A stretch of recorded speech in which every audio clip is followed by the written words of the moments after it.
በዓለም አቀፍ ደረጃ አካል ጉዳተኝነት ሳይገድባቸው ከራሳቸው አልፈው ትውልድን መቅረጽ የቻሉ እንደነ ስቲቨን ሃውኪንግ ያሉ ሰዎች አካል ጉዳተኝነት አለመቻል ሳይሆን ልዩነት መሆኑን ለዘመኑ ትውልድ አስመስክረዋል። በኢትዮጵያም ለአካል ጉዳተኝነት እጅ ሳይሰጡ ባከናወኗቸው ተግባራት የተጨበጨበላቸው እንደነ ሎሬት የትነበርሽ ንጉሴ ባለፉት ዓመታት ለአካል ጉዳተኞች ብቻ ሳይሆን ለሌሎች ማራያ መሆናቸውን በተግባር አሳይተዋል። በአገሪቱ ከሚገኙ ዩኒቨርሲቲዎች መካከል የልዩ ፍላጎትና አካቶ ትምህርትን በዲግሪ መርሃ ግብር ከሚሰጡት የዲላ ዩኒቨርሲቲ አንዱ ነው።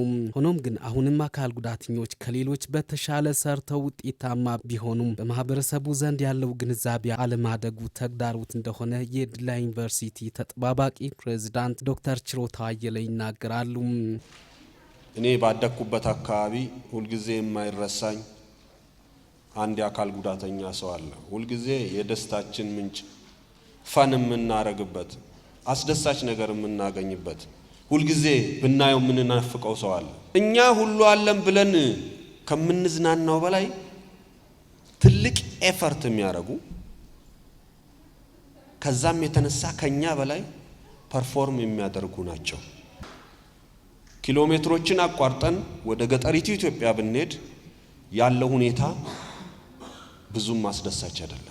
የዘንድሮ አካል ጉዳተኞች ቀን በዓል በአገር ደረጃ ህዳር 24 አካል ጉዳተኞችን በማብቃት አካታችነትና እኩልነትን እናረጋግጥ በሚል መሪ ቃል መከበሩ ይታወሳል። ቀኑ በዲላ ዩኒቨርሲቲ ለሰባተኛ ጊዜ በተከበረበት ወቅት በዩኒቨርሲቲው አይነ ስውርነት ሳያግዳቸው የተለያዩ ደረጃዎችን በማለፍ የፒኤችዲ ትምህርታቸውን ያጠናቀቁት ዶክተር አባቡ ተሾመ የሚያከናውኑት ተግባር ለዩኒቨርሲቲው ማህበረሰብ በእጅጉ የሚማሩበት ስኬት እንደሆነም ተጠባባቂ ፕሬዝዳንቱ ዶክተር ችሮታ አየለ ተናግረዋል።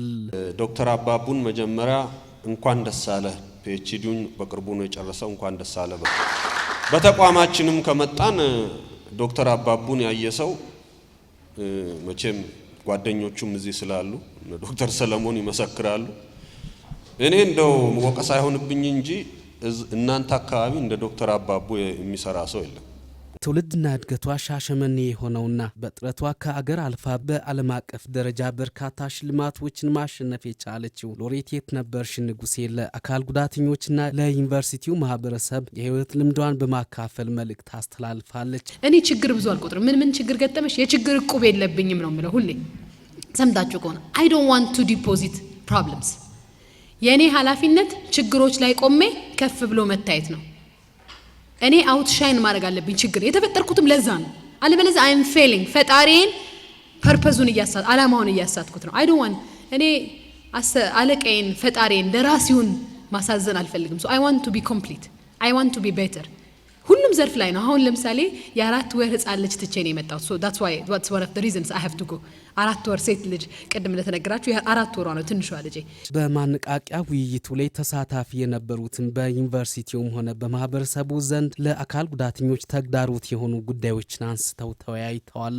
ለሎሬት የትነበርሽ ንጉሴ ያላቸውን አድናቆትም በዚህ ወቅት ገልጸዋል። በዩኒቨርሲቲው የልዩ ፍላጎትና አካቶ ማዕከል ዳይሬክቶሬት ዳይሬክተር የሆኑት ዶክተር አባቡ ተሾመ ደግሞ በማህበረሰቡ ዘንድ የሚስተዋለውን ተግዳሮት እንዲቀረፍ በትኩረት መስራት ያስፈልጋል ብለዋል።